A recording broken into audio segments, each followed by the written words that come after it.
B positive. जिंदगी में कोई भी परेशानी हो तो हम अक्सर सुनते हैं बी पॉजिटिव। और आज की भागदौड़ भरी जिंदगी में हमें सबसे ज्यादा चिंता है हमारी हेल्थ की, हमारे स्वास्थ्य की। और अब हम आपकी इस परेशानी के लिए कहेंगे be positive, answers to your unanswered questions.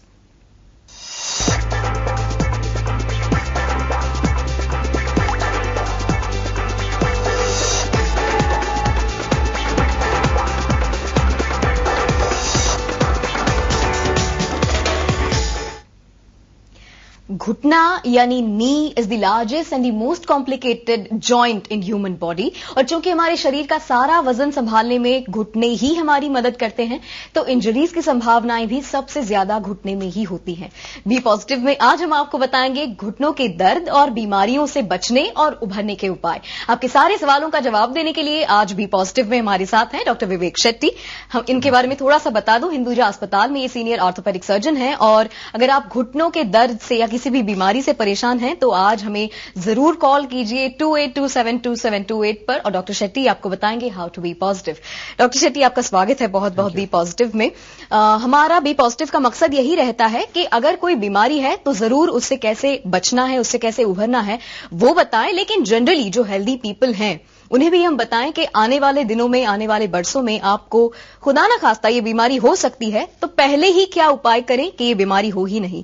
In general हम बताते हैं हाउ टू बी पॉजिटिव। तो आज हम बात करेंगे घुटनों के दर्द के बारे में। उसके बारे में कई सारे कॉलर्स कॉल करना शुरू कर दिया है। मेरा सबसे पहला सवाल आपसे यही है कि घुटने का फंक्शनिंग कैसे होता है, हाउ नी फंक्शंस, ये एक बार आम दर्शकों को समझ में आए ऐसी जुबान में आप प्लीज बताइए। जी, सबसे पहली बात यह समझना है कि घुटनों का जो जॉइंट है वो 3 हड्डियों से बनता है। एक तो थाई बोन है, लेग बोन है और घुटने की वाटी जो घुटने के सामने जो होती है। तो 3 जॉइंट जो एक साथ इकट्ठे आते हैं, इसलिए एक तो 3 आर्टिकुलेशन या जोड़ जब मिल जाता है और उस पर लोड पड़ता है तो स्ट्रेन आना नॉर्मल है। एजिंग की process, wear and tear process होना नॉर्मल प्रोसेस जो है। सिमिलरली आप आजकल की भागदौड़ वाली जिंदगी में, चाहे आप ट्रेन पकड़ने गए या बस पकड़ने गए, तो उसमें जॉइंट ट्विस्ट होना और कार्टिलेज टेयर होने की भी चांसेस काफी है। तो सबसे पहले अवॉइड, अगर आप इसको करने की कोशिश करें तो इंजरीज अवॉइड नहीं की जा सकती। ये तो आपकी एवरीडे लिविंग की जो पैटर्न है, तो उसमें आप इंजरी होना है। तो एक जो सही सवाल अपने आप से करना है कि मैं किस तरह अपने आप को फिट रखूं ताकि जो वेयर एंड टेयर प्रोसेस जो है वो आप कम से कम करें। तो दैट मीन्स आपको रोजाना एक्सरसाइज करना है। अगर आप 50 की एज के कम हो तो आप जॉगिंग वगैरह कर सकते हो। मसल की स्ट्रेंथनिंग एक्सरसाइज होनी है। ये सब प्रोसेस आपको, वेयर एंड टेयर जो प्रोसेस है, जो जॉइंट घिसना जो बोलते हैं, ऑस्टियोआर्थराइटिस जिसको बोलते हैं, वो कंट्रोल में रख सकते हैं।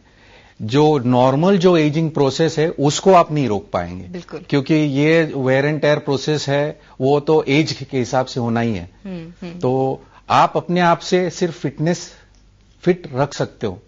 बाकी तो आपकी जो डेस्टिनी है, अगर आपकी ट्विस्ट हो गई, इंजरी हो गई, मोच आ गई, वो तो डॉक्टर इसके लिए ऑर्थोपेडिक सर्जन देखेंगे। बिल्कुल सही है। बहुत सारे कॉलर्स हमारे साथ जुड़े हुए हैं। पहला कॉल हम लेते हैं प्रोग्राम का आज के। आशुतोष हमारे साथ बात कर रहे हैं बांद्रा से। आशुतोष नमस्ते, सवाल पूछिए।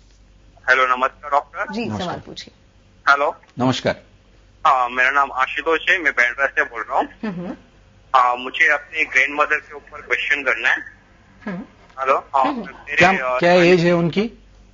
मेरी नानी का एज है 67 जी, 67। और मुझे उनका ये पूछने का है कि ना, मेरी नानी अभी जस्ट हमारे घर पे अभी नेपाल से आई है जी। तो मतलब मेरी नानी का ऐसा है, मतलब उनका कि अभी उनका ट्रीटमेंट तो हम लोग अभी केम हॉस्पिटल से लगभग 2 हफ्ते से कर रहे हैं। तो अभी वो नेपाल से आए, मतलब उनके में इतने प्रॉब्लम चल रहे हैं कि हम लोगों को पता ही नहीं चल रहा है मतलब उनको क्या रहेगा। तो उनको मतलब घुटने के दर्द की वजह से ही मतलब बुखार भी बहुत चढ़ रहा है और आज तो उनका पैर भी बहुत गया है, तो बिल्कुल ही चलने को नहीं जम रहा है। तो इसका मतलब कौन सा उपाय रहेगा डॉक्टर साहब? मैं बस आपसे इतना ही पूछना चाहता हूँ। जी देखिए, आप जैसे मैंने सुनाई दिया, आपका ग्रैंड मदर का एज 67 बता रहे हैं आप, और उनके घुटनों में सूजन और दर्द बता रहे, तो ये एज में एक कॉमन जो कारण जिस वजह से उनका दर्द होता होगा वो है उम्र के कारण जॉइंट घिसना, और उसको ऑस्टियोआर्थराइटिस बोलते हैं या एजिंग प्रोसेस भी बोलते हैं। दूसरी कारणवश ये हो सकती है कि उनको अगर इन्फेक्शन हो गया हो तो भी ये दर्द कर सकता है, पर अगर इन्फेक्शन हो तो उनको बुखार होगा और दूसरे कोई सिम्टम्स होंगे इस इन्फेक्शन के। तो सही तरीके से उनको डायग्नोसिस करना है तो एक्सरे कराकर पता करना पड़ेगा कि वो ऑस्टियोआर्थराइटिस का प्रॉब्लम है और कितना सीवियर है आर्थराइटिस। उस हिसाब से आपको ट्रीटमेंट एडवाइस किया जाएगा, भले आपको गोली लगे या घुटनों में इंजेक्शन दे या दूरबीन से डाल के जॉइंट को क्लीन करे, या फाइनली अगर एडवांस स्टेज में रहा तो नी रिप्लेसमेंट की जरूरत पड़ेगी। तो ये डिपेंड करता है कि क्या प्रॉब्लम है, और एग्जैक्ट प्रॉब्लम देखने पर ही उस पर गाइडेंस, स्पेसिफिक प्रॉब्लम पे क्या एडवाइस कर सकते हैं वो हम बता सकते हैं। बिल्कुल, तो पहले तो उन्हें पैनिक नहीं होना चाहिए और अच्छे सर्जन के पास जाके, अच्छे डॉक्टर के पास जाके पूरा थरो चेकिंग कराना चाहिए। ठीक है, और एक कॉलर हमारे साथ फिलहाल जुड़ रही हैं। कुसुम बात करना चाहती है हमसे, बोरिवली से बात कर रही हैं। कुसुम नमस्ते, सवाल पूछिए। नमस्ते। नमस्ते। तो मेरा क्या था, मेरा एज है 36 और मेरा अभी 12-13 दिन से बुखार एक बाइक अचानक आ गया, तो घुटने से नीचे से बहुत दर्द हो रहा था। फिर अभी आजकल तो उठने बैठने का ही तकलीफ होता है, बहुत दर्द होता है। बुखार तो ठीक है लेकिन वजन नहीं, दर्द नहीं जाता है। ठीक है, ओके, आपका सवाल यह है कि आपको बुखार है, उसके बाद आपको घुटना दर्द कर रहा है। ये पॉसिबिलिटी है कि किन लोगों में जो बुखार आता है, बुखार इन्फेक्शन का एक सिम्टम है। अगर आपको इन्फेक्शन बढ़े, आपके चेस्ट में हो, यूरिन इन्फेक्शन हो, तो भी वो इन्फेक्शन जाके आपके घुटनों में इन्फ्लेमेशन या उसके साइन की लक्षण हो सकती है। तो अगर वो इन्फेक्शन को आप कंट्रोल करें तो आपका घुटनों का पेन सेटल हो जाएगा। आपका उम्र 36 है तो मुझे नहीं लगता कि कोई मेजर इश्यू होगा, पर फीवर की जो बैकग्राउंड है उसको देखते हुए आपका जो फीवर किस वजह से है उसका इलाज कराना जरूरी है। ओके, कुसुम को आई होप कि जवाब मिल गया होगा। एक मेरा सवाल ये था आपसे कि जनरल कॉजेज क्या होते हैं कि घुटनों में अचानक से दर्द शुरू हो जाता है? अगर हम कॉजेज जान ले तो हो सकता है कि हम अवॉइड कर सकें वो चीजें। ओके, सो घुटनों की जो पेन जो है, दर्द जो है, वो उम्र के हिसाब से आप बांट सकते हैं। मान लो एक जो उम्र 40 या 50 के कम के लोगों में अगर घुटनों का दर्द हो तो सबसे कॉमन कॉज जो है इन्फ्लामेटरी आर्थराइटिस जिसको बोलते हैं, या संधिवात बोलते हैं, वात बोलते हैं, रूमेटॉइड आर्थराइटिस जिसको बोलते हैं, वो एक कॉमन का कॉज हो सकता है। तो जो शुरुआत जिसकी होती है 3rd डिकेड, मतलब 30 साल के बाद शुरू हो जाती है, 25-30 की एज में लेडीज लोगों में ज्यादा होती है। तो ये ग्रुप हुआ इन्फ्लेमेटरी आर्थराइटिस का।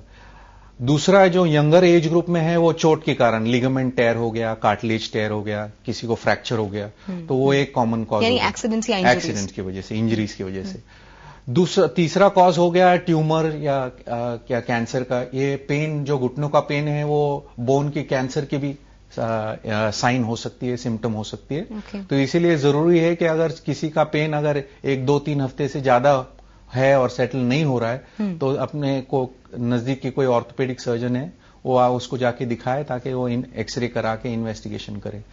जो 50 के एज के बाद वाले जो दर्द की जो कंप्लेंट करते हैं, मोस्ट कॉमनली सबसे ज्यादा कॉमन कॉज है वो जॉइंट घिसना, मतलब एजिंग की प्रोसेस, वेयर एंड टेयर की जो प्रोसेस जिसको बोलते हैं। और अपने देश में जो सबसे कॉमन कॉज है कि अपने ज्यादा एक्सरसाइज नहीं होती तो ज्यादातर लोग ओवरवेट होते हैं जी। और जो वो सबसे कॉमन कॉज होता है वेयर एंड टेयर शुरू होना, और उसमें सबसे पहली शुरुआत है कि पेशेंट कहते हैं कि हम पालती मार के नीचे नहीं बैठ सकते, नीचे बैठ के उठ नहीं सकते, सीढ़ी उतरते वक्त हमको दर्द होता है। ये सबसे अर्ली लक्षण है ऑस्टियोआर्थराइटिस या वेयर एंड टेयर प्रोसेस के। बाकी इन्फेक्शन की वजह से भी हो सकता है जो कोई भी एज में आ सकती है, ट्यूमर भी, कैंसर भी कोई भी एज में आ सकती है, पर सबसे कॉमन कॉज ऑस्टियोआर्थराइटिस है। ठीक है, एक और कॉलर हमसे कुछ सवाल करना चाहते हैं। राजेश बात कर रहे हैं। राजेश जी नमस्ते, सवाल पूछिए। मुझे सर शेट्टी सर से ये पूछना है कि मेरी मदर की एज है 45 और उनका आर्थोस्कोपी और घुटनों में